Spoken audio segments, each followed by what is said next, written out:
বাবু কোথায় যাচ্ছ? আরে পার্টি করতে যাচ্ছি। হ্যাঁ, বন্ধুদের সঙ্গে পার্টি করতে যাচ্ছি। বন্ধুদের সঙ্গে পার্টি করতে? ও বাবা, আমার ছেলে বড় হয়ে গেল। বাহ।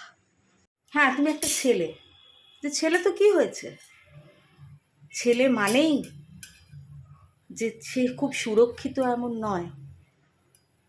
ছেলেরা রেপ করে, মেয়েরা রেপড হয়। তুমি ভালো ছেলে, তোমাকে আমি খুব কষ্ট করে মানুষ করেছি, তোমাকে আমি লেখাপড়া শিখিয়েছি।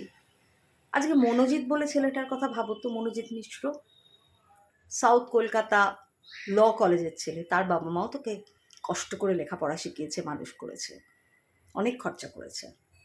আজকে তার বাবা মার মাথা হেট হয়ে গেছে। তাই ছেলের মা হিসেবে আমার দায়িত্ব তোমাকে বলে দেওয়া, তোমার বান্ধবীদেরকে যোগ্য সম্মান দেওয়া তোমার দায়িত্ব। তোমার বাড়িতে তোমার যেরকম বোন আছে, মা আছে, তাদেরকেও কালকে কেউ অসম্মান করতে পারে। তাই এই সমাজটাকে ঠিকভাবে পরিচালনা করার দায়িত্ব তোমার।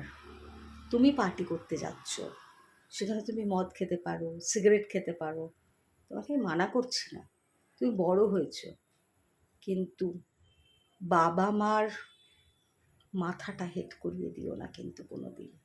এটুকুই বলবো, সব মায়েদের বলবো, ছেলে যখন বেরোবে, বিশেষ করে যদি পার্টি করতে যায়, আনন্দ করতে যায়, আনন্দটা, তার আনন্দটা যেন কারোর দুঃখের কারণ না হয়।